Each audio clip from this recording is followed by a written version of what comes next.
بسم اللہ الرحمن الرحیم۔ بسم اللہ کا فعل مقدم یا مؤخر ہونا چاہیے، اس کے متعلق میں اپنی تفسیر کرمانی سے عرض کرتا ہوں کہ فعل مؤخر، اب میں آپ کو بسم اللہ کا فعل جو ہے مؤخر عرض کرتا ہوں کہ اس میں بسم اللہ میں ایک فعل ہے جو پوشیدہ ہے، اس کے متعلق میں عرض کرتا ہوں کہ فعل کو بعد میں لائیں گے تو عربی قواعد کے مطابق حصر ہو جائے گا۔ جو مشرکین کا رد ہے، مشرکین عرب ہر کام بتوں کے نام سے شروع کرتے تھے، یعنی بسم اللہ اللہ، بسم اللہ والعزا، یعنی اس کا مطلب یہ ہے کہ ہم لات اور عزا سے شروع کرتے ہیں، اور ہم مسلمان ہر کام اللہ تعالیٰ کے نام سے شروع کرتے ہیں۔ ہم مسلمان اللہ تعالیٰ کو مقدم مانتے ہیں اور اپنا کام مؤخر مانتے ہیں، یعنی بعد میں مانتے ہیں۔ بہتر بھی یہی ہے کہ اللہ تعالیٰ کو پہلے مانا جائے اور اپنے فعل کو بعد میں کیا جائے، کہا جائے۔ بسم اللہ اقرا یا اشرا، اللہ کے نام سے شروع کرتا ہوں یا پڑھتا ہوں، یہاں پر تاخیر الفعل ہے۔ ایاک نعبد، تیری ہی ہم عبادت کرتے ہیں۔ ایاک کاف اسم ضمیر ہے جو اللہ تعالیٰ کی طرف سے ہے۔ نعبد اس کا مضارع جمع ہے۔ عبد عبادت، یہاں پر عبادت فعل ہے جو بعد میں ہے۔ عربی اصول میں اہم یعنی ضروری، اہم کو مقدم مانا جاتا ہے۔ اللہ تعالیٰ کا نام جو ہے اہم ہے، اس لیے اللہ تعالیٰ کو مقدم کیا گیا ہے۔ بسم اللہ مجریہا و مرساہا، سورۃ ہود آیات 41۔ اللہ تعالیٰ کے نام پر اس کا چلنا اور اس کا ٹھہرنا۔ اس آیت مبارکہ میں اللہ تعالیٰ کا نام مقدم ہے اور فعل یعنی چلنا اور ٹھہرنا مؤخر ہے، بعد میں ہے۔ ان اللہ معنا، پارہ 10واں، سورۃ توبہ آیات 40۔ اس آیات مبارکہ میں کا ترجمہ یہ ہے کہ بے شک اللہ تعالیٰ ہمارے ساتھ ہے۔ یہاں پر بھی اللہ مقدم ہے، پہلے ہے، اور فعل معنی مؤخر ہے یعنی بعد میں ہے۔ یہ تو میں نے بسم اللہ کا جو پوشیدہ فعل ہے، فعل مؤخر آپ کی خدمت میں عرض کیا۔ اب میں آپ کو بسم اللہ کا جو پوشیدہ فعل ہے مقدم، وہ میں عرض کرتا ہوں۔ اقرا بسم ربک، پارہ 30۔ اللہ تبارک و تعالیٰ نے جو یہ فرمایا ہے اقرا بسم ربک، اس کا ترجمہ ہے پڑھ اپنے رب کے نام سے۔ اس آیات میں اقرا یعنی پڑھ یہ فعل ہے اور یہ فعل مقدم ہے، پہلے ہے۔ اس رب مؤخر ہے۔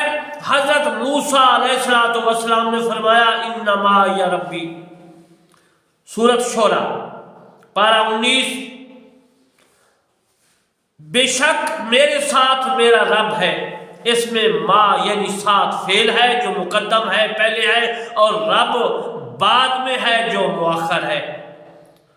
تبارک اسم ربک، سورۃ رحمان پارہ 27، بڑی برکت والا ہے تمہارے رب کا نام۔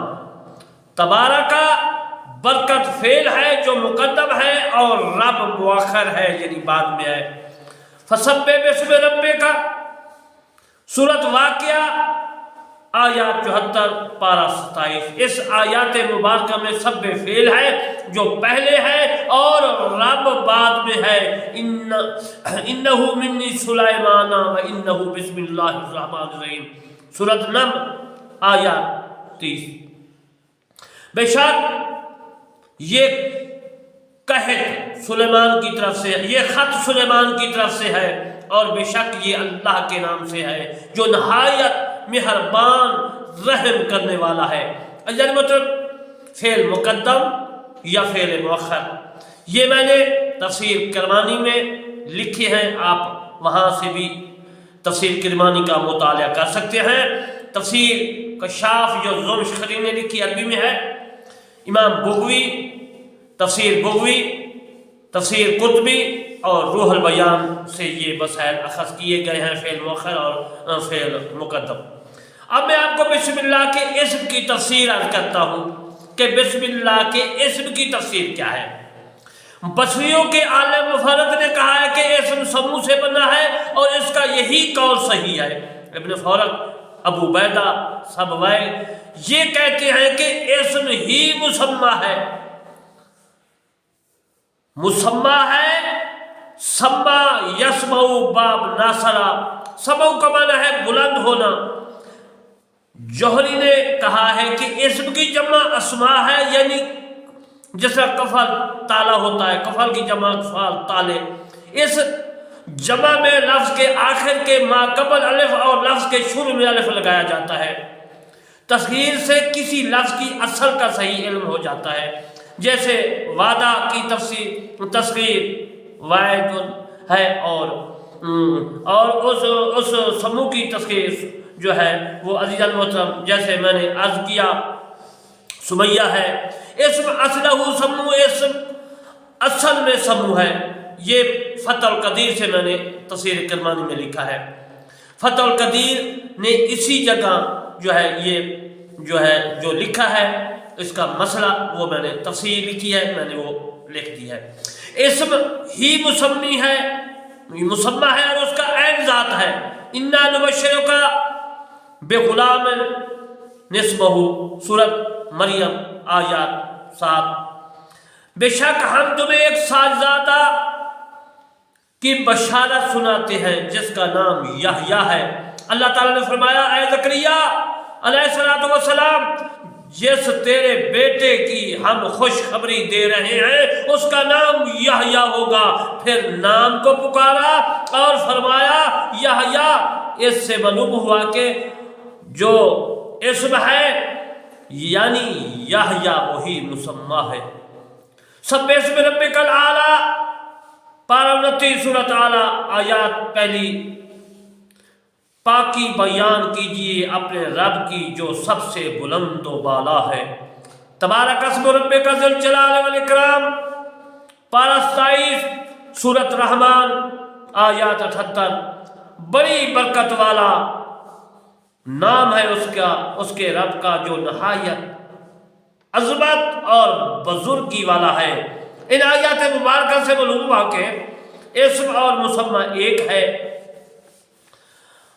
یہ تفسیر کرمانی سے بھی آپ پڑھ سکتے ہیں، دیکھ سکتے ہیں، اور تفسیر قرطبی اور تفسیر بغوی میں بھی موجود ہے۔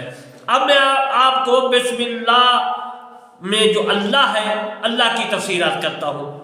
اللہ کا دوسرا معنی ہے لا معبود غیر اللہ، یعنی لا الہ الا اللہ، اللہ کے سوا کوئی معبود نہیں۔ اللہ کا تیسرا معنی ہے وہ واجب الوجود جو ہمیشہ سے ہے اور ہمیشہ رہے گا۔ اللہ تعالیٰ کے بے شمار نام ہیں۔ حل تعلم وَلَهُ سَمِيًّا، کیا اس کا اللہ کا دوسرا نام جانتے ہو؟ لفظ اللہ کے 4 حروف ہیں، اللہ، الف لام لام ہا، اللہ کا یہ ذاتی نام ہے اور باقی سب صفاتی نام ہے۔ عزیز محترم، میں نے عرض کیا کہ اللہ وحدہ لا شریک ہے، اس کا کوئی ساتھی نہیں، وہ وحدہ لا شریک ایک ہے۔ تو اللہ تبارک و تعالیٰ نے فرمایا تم جانتے ہو کہ اللہ تعالیٰ کے کتنے نام ہیں؟ یعنی اللہ تعالیٰ کا فرمانا ہے کہ بے شمار میرے نام ہیں، ارد گرد ہیں جو تم گن بھی نہیں سکتے۔ امام قرطبی میں عزیزان محترم یہ تفسیر موجود ہے اور میں نے تفسیر کرمانی میں لکھی ہے صفحہ نمبر 9 میں، اور خادم میں بھی یہ موجود ہے، اس سے بھی میں نے مسائل اخذ کیے ہیں۔ اللہ عربی لفظ ہے، بسم اللہ کا اللہ جو ہے یہ عربی لفظ ہے، یہ نہیں کہ عجمی ہو، سریتی ہو، پنجابی ہو، پشتو ہو، انگلش ہو، جو بھی ہو، یہ عربی لفظ ہے۔ اور ندا کا تثنیہ ہے، ندا ہی جمع ہے، لفظ اللہ کسی لفظ سے نہیں نکلا، نہیں بنا، جیسے اللہ کسی سے نہیں بنا۔ امام شافعی رحمۃ اللہ علیہ اور ابو معافی مانی خطابی غزالی خلیل اور صاحب ویب نے فرمایا ہے کہ الف لام اللہ کا لازمہ ہے، اس کا لفظ اللہ سے حذف کرنا جائز نہیں ہے۔ خطابی نے فرمایا کہ اس پر دلیل ہے کہ الف لام لفظ اللہ کی اصل ہے، اللہ کے شروع میں ندا کا حرف لگایا جاتا ہے یعنی یا کا، اور اللہ کا الف لام تعریفی نہیں ہے جیسے الرحمن اللہ کی صفت ہے، رحمان کے شروع میں الف لام تعریفی ہے، ایسے ہی الرحیم نہیں پڑھا جا سکتا۔ اگر الرحمن یا الرحیم کے شروع میں ندا کا حرف لگائیں گے تو الف لام تعریفی کو حذف کرنا ہوگا، یعنی الرحمن الف لام کو حذف کرنا ہوگا رحمان یا رحمانوں سے، رحمان الرحیم سے رحیم، الرحمن سو رحمانو یعنی یا رحمانو یا رحیم، بلکہ اللہ کو ہی پڑھا جاتا ہے، یا اس کی اصل ہے سب ہے، اور خلیل سے روایت ہے کہ اللہ کی اصل اللہ ہے، جیسے فعال اللہ کے شروع میں الف لام لگایا تو یہ بن گیا اللہ بن گیا، اس کے بعد تخفیفات الف کو گرا دیا، اس کی حرکت قبل لام کو دے دی اور قبل لام کو دوسرے لام میں ادغام کر دیا تو لفظ اللہ بن گیا۔ یہ قطبی نے لکھا ہے اور میری تفسیر کرمانی صفحہ نمبر 9 میں بھی ہے۔ بعض علماء نے فرمایا کہ اللہ کی اصل لا ہے، اس کے شروع میں الف لام لگایا تو یہ بن گیا اللہ بن گیا، اور اس کے بعد لام کو لام میں ادغام کیا تو لفظ اللہ بن گیا۔ لا کا معنی ہے پردہ، حجاب۔ شیخ سعدی رحمۃ اللہ علیہ یعنی شیرازی رحمۃ اللہ علیہ اس کے متعلق فرماتے ہیں کہ اے برتر از قیاف و خیال و گمان و وہم وظاہر چے گفتان شنیدیم و خواند ایم، اے کہ تو ہمارے قیاس و خیال اور گمان و وہم سے برتر ہے، اس سے بھی جو کچھ ہم نے کہا سنا اور پڑھا، یعنی کہ اللہ تبارک و تعالیٰ وہم و گمان سے بھی دور ہے۔ ہم سوچ بھی نہیں سکتے کہ اللہ تبارک و تعالیٰ کی بس قدرت جو ہے وہ ہم سمجھتے ہیں، باقی اللہ جو ہے وہ وہم و گمان سے پاک ہے۔ یہ گلستان میں جو آپ کی کتاب ہے دیباچہ گلستان اس میں موجود ہے۔ امام قصائی اور امام فرا نے فرمایا کہ بسم اللہ کا معنی بسم اللہ، اس کا حمزہ گرا دیا، پہلے لام کو دوسرے لام سے ادغام کر دیا تو لام مشدد ہو گیا، لفظ اللہ بن گیا۔ تفسیر کرمانی، تفسیر قطبی۔ بعض علماء نے فرمایا کہ اللہ کے آخر میں جو ہا ہے یہ اس کی اصل ہے اور غیب سے کنایا ہے، اس اللہ کی ہا کے شروع میں لام ملکیت کا لگایا گیا ہے جو کہ لہو بن گیا ہے، پھر لہو کے شروع میں تعظیم کے لیے الف لام لگایا گیا ہے جو لفظ اللہ بن گیا ہے۔ تفسیر کرمانی، تفسیر قطبی۔ بعض علماء نے فرمایا کہ اصل میں یہ جو تھا یہ ولا تھا، واو کو حذف کر کے اس کی جگہ الف لگایا تو لفظ اللہ بن گیا، جیسے وشا واو کو گرا کر اس کی جگہ الف لگایا تو یہ لفظ اشا بن گیا، ایسے ہی وسادتن واو کو گرا دیا اور اس کی جگہ الف لگایا تو یہ اسادتن بن گیا۔ تفسیر کرمانی، تفسیر قرطبی، تفسیر بغوی۔ خلیل اور ضحاک نے فرمایا کہ اللہ کا نام لہو ہے، اس کا معنی ہے سکون، چین اور قرار، اس لیے الہ کے ذکر کرنے سے سب کو سکون، چین اور قرار ملتا ہے، قرار آتا ہے۔ یہ تفسیر قرطبی اور تفسیر کرمانی میں موجود ہے۔ بعض علماء نے فرمایا کہ اللہ کا لفظ والا سے بنا ہے جس کا معنی ہے حیران ہونا، سب کائنات اس کی ذات و صفات میں حیران ہے۔ تفسیر کرمانی، تفسیر خازن جلد اول میں لکھا ہے کہ اس میں اللہ کے خاص میں سے خاصا یہ بھی ہے کہ اس مبارک سے اگر کوئی حرف حذف کیا جائے تو باقی کا حرف بھی ذات بابرکت باری تعالیٰ پر پوری طرح دلالت کرتا ہے۔ مثلا اگر لفظ اللہ سے الف کو دور کر دیا یعنی گرا دیا تو باقی اللہ جو ہے وہ بن جائے گا اللہ سے للہ رہے گا، جو ذات بابرکات اللہ تبارک و تعالیٰ پر پوری طرح دلالت کرتا ہے، جیسے قرآن مجید میں ہے اللہ تعالیٰ نے فرمایا لہو ما فی السماوات و ما فی الارض، اور اگر الف رہنے دے اور ایک لام کو حذف کر دے گرا دے تو بھی پورا اس مبارک الہ باقی رہتا ہے، جیسے ارشاد مبارک ہے وَإِلَٰهُكُمْ إِلَٰهٌ وَاحِدٌ۔ اگر الف لام دونوں کو حذف کر دیا جائے تو بھی لہو پورا اسم مبارک ذات باری تعالیٰ پر دلالت کرتا ہے، دلالت کرنے والا باقی رہتا ہے، الملک وَلَهُ الْحَمْدُ۔ اگر الف حد و لام حذف کر دیے جائیں تب بھی پورا نام اللہ تبارک و تعالیٰ کا باقی رہتا ہے، لا الہ الا ہوا۔ حضرت مولانا علی قاری رحمۃ اللہ علیہ نے شرح فقہ اکبر میں فرمایا ہے، اور وہ عربی عبارات جو میں نے لکھی ہیں تفسیر کرمانی سے آپ جو ہے پڑھ سکتے ہیں، میں صرف اس کا ترجمہ عرض کرتا ہوں۔ حضرت امام محمد بن حسن رحمۃ اللہ علیہ نے فرمایا کہ میں نے اپنے استاد حضرت امام اعظم ابو حنیفہ رحمۃ اللہ علیہ سے سنا ہے، انہوں نے فرمایا کہ اللہ کا اسم اعظم اللہ ہے، اور یہ بھی مذہب حضرت امام طحاوی رحمۃ اللہ ہے اور اکثر عارفین کا ہے، اس لیے بزرگوں نے تمام بزرگوں کے نزدیک اس مبارک کے ساتھ ذکر کرنے سے بڑھ کر اور کوئی ذکر نہیں ہے۔ حضرت علامہ ابن عابدین رحمۃ اللہ علیہ نے رد المحتار یعنی فتاوی شامی جلد اول صفحہ نمبر 5 میں فرماتے ہیں، عربی عبارت میری تفسیر کرمانی سے پڑھ لیں، جو عزیزان محترم میرے دائیں اور بائیں صفحے نمبر جو میں تقریر کر رہا ہوں، میرے دائیں بائیں دونوں صفحے ہیں اور آپ اس سے پڑھ سکتے ہیں، اور میری تقریر جس طرح میں کر رہا ہوں یہ سن بھی سکتے ہیں، اور جو صفحے ہیں دائیں بائیں وہ عربی عبارات کے ہیں، اردو میں بھی ہے، وہ بھی آپ پڑھ سکتے ہیں۔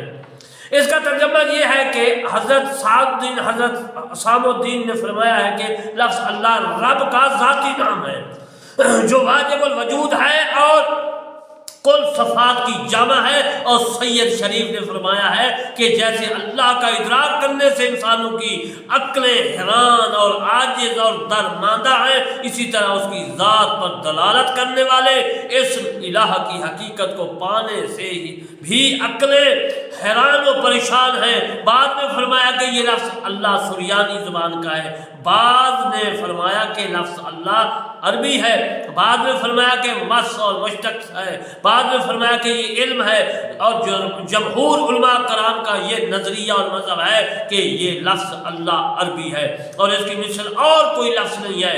حضرت امام اعظم ابو حنیفہ اور حضرت امام محمد بن حسن اور حضرت امام وافی خلیل کا یہی موقف ہے کہ حضرت امام اعظم ابو حنیفہ رحمۃ اللہ علیہ نے فرمایا کہ اللہ تعالیٰ کا یہی اسم اعظم ہے۔ حضرت امام طحاوی اپنی طحاوی شریف میں حضرت امام طحاوی رحمۃ اللہ علیہ دیگر کثیر علماء کرام اور عارفین کا یہی قول ہے کہ حضرت شاہ عبد المحدث دہلوی رحمۃ اللہ علیہ نے شرح اسماء الحسنی میں بیان فرمایا کہ اسم اللہ کی خاصیت یہ ہے کہ جو شخص اس کو ہر نماز کے بعد 100 مرتبہ پڑھے تو اللہ تبارک و تعالیٰ اس کے دلوں کو نورانی کر دیتا ہے۔ امام محمد فرماتے ہیں کہ جو آدمی روزانہ 1000 دفعہ یا اللہ پڑھے گا انشاءاللہ تعالیٰ اس کے دل کے سب شبہات دور ہو جائیں گے اور یقین کی طاقت نصیب ہوگی۔ جو لا علاج مریض زیادہ یا اللہ کا وید رکھے اور اس کے بعد شفا کی دعا مانگے اس کو شفا کاملہ نصیب ہوگی۔ حضرت امام راضی رحمۃ اللہ علیہ اپنی تفسیر کبیر میں فرماتے ہیں کہ ایک دفعہ نبی کریم صلی اللہ علیہ وسلم نے حضرت ابو بکر صدیق رضی اللہ تعالیٰ عنہ کو اپنی انگوٹھی دی اور فرمایا کہ اس انگوٹھی پر کسی نقاش سے لا الہ الا اللہ لکھوا دو۔ حضرت ابو بکر صدیق رضی اللہ تعالیٰ عنہ نے نقاش کو فرمایا کہ اس پر لا الہ الا اللہ محمد الرسول اللہ لکھ دو، یعنی میرے نبی صلی اللہ علیہ وآلہ وسلم نے فرمایا اے ابو بکر صدیق اس کے اوپر، اس انگوٹھی کے اوپر لکھو لا الہ الا اللہ۔ لیکن ابو بکر صدیق رضی اللہ تعالیٰ عنہ نے سوچا کہ میں لا الہ الا اللہ کے آگے محمد رسول اللہ لکھ دوں، کیونکہ اللہ اور محمد صلی اللہ علیہ وسلم دونوں جو ہے ایک ساتھ ہیں، کلمہ میں بھی ہیں، باقی قرآن مجید میں، نماز میں، ہر جگہ اللہ کے ساتھ رسول اللہ صلی اللہ علیہ وسلم ہے، میں کیوں نہ محمد رسول اللہ صلی اللہ علیہ وسلم اس انگوٹھی کے اوپر لکھوا دوں۔ حالانکہ اللہ تبارک و تعالیٰ کے رسول صلی اللہ علیہ وآلہ وسلم نے صرف لا الہ الا اللہ فرمایا کہ اے ابو بکر صدیق اس کو لکھوا دو۔ عزیزان محترم کہ حضرت ابو بکر صدیق رضی اللہ تعالیٰ عنہ جس وقت نقاش کے پاس پہنچے اور نقاش کو کہا کہ لا الہ الا اللہ محمد رسول اللہ اس پر لکھ دے، نقاش نے یہ لکھ دیا۔ جب انگوٹھی حضرت ابو بکر صدیق رضی اللہ تعالیٰ عنہ نے حضور کریم صلی اللہ علیہ وسلم کو پیش کی، ان کو دی، تو اس پر لکھا تھا لا الہ الا اللہ محمد رسول اللہ۔ ابو بکر صدیق رضی اللہ تعالیٰ عنہ کو آپ نے ارشاد مبارک فرمایا کہ اے ابو بکر اس کے اوپر تو تیرا نام کیوں لکھا ہے؟ حضرت ابو بکر صدیق رضی اللہ تعالیٰ عنہ نے عرض کیا یا رسول اللہ صلی اللہ علیہ وسلم، میں نے آپ کے نام کو اللہ تعالیٰ کے نام سے جدا کرنا پسند نہیں کیا۔ یعنی لا الہ الا اللہ تو آپ نے فرمایا، لیکن میں آگے محمد رسول اللہ صلی اللہ علیہ وسلم، میں نے اس نقاش کو کہا، اس نے لکھ دیا۔ میں نے پسند نہیں کیا کہ اللہ کے ساتھ آپ کا نام نہ ہو، یعنی جدا نہ ہو، میں نے پسند نہیں کیا، لیکن میں نے اپنا نام نہیں لکھوایا۔ میں نے یہ نہیں کہا کہ اے نقاش میرا نام بھی اس انگوٹھی کے اوپر لکھ دو۔ تو اب رسول اللہ صلی اللہ علیہ وآلہ وسلم نے کیا فرمایا، اور اس کے بارے میں عرض کرتا ہوں کہ جس وقت ابو بکر صدیق رضی اللہ تعالیٰ عنہ نے عرض کر دیا کہ یا رسول اللہ صلی اللہ علیہ وسلم میں نے اپنا نام نہیں لکھوایا، یہ عرض و معروض ہو رہی تھی، یہ بات ہو رہی تھی کہ حضرت جبرائیل علیہ السلام حاضر خدمت ہوئے اور عرض کی یا رسول اللہ صلی اللہ علیہ وآلہ وسلم، حضرت ابو بکر صدیق رضی اللہ تعالی عنہ کا نام میں نے لکھا ہے۔ جب ابو بکر صدیق رضی اللہ تعالیٰ عنہ محمد صلی اللہ علیہ وآلہ وسلم کے نام کو اللہ کے نام سے جدا کرنے پر راضی نہیں تھا، تو میں محمد صلی اللہ علیہ وآلہ وسلم سے ابو بکر صدیق رضی اللہ تعالیٰ عنہ کو جدا کرنے پر راضی نہیں تھا۔ عزیز محترم، ان کا حوالہ دیکھنے کے لیے میری تفسیر کرمانی صفحہ نمبر 9 میں پڑھے، جو میرے دائیں اور بائیں میں یہ صفحات موجود ہیں، اور دوسری تفسیر جو ہے کبیر ہے جو امام رازی رحمۃ اللہ علیہ نے لکھی ہے، یہ عربی کتاب ہے، یہ عربی میں لکھی گئی ہے، اور دوسری تفسیر قرطبی ہے، یہ بھی عربی میں ہے۔ ماشاءاللہ ان تفسیر کے جو ہیں ترجمے اردو میں ہو چکے ہیں۔ آج میں نے آپ کو بسم اللہ کا فعل مؤخر اور مقدم عرض کیا، اللہ کے بارے میں تفسیر عرض کی، اور بسم اللہ الرحمن رحیم، رحمان اور رحیم کے بارے میں انشاءاللہ میں پھر آپ کو عرض کروں گا۔ میں دعا کرتا ہوں اللہ تبارک و تعالی ہم تمام مسلمانوں کو قرآن مجید فرقان حمید پر پورا عمل کرنے کی توفیق عطا فرمائے، آمین ثم آمین، وما علینا الا البلاغ المبین۔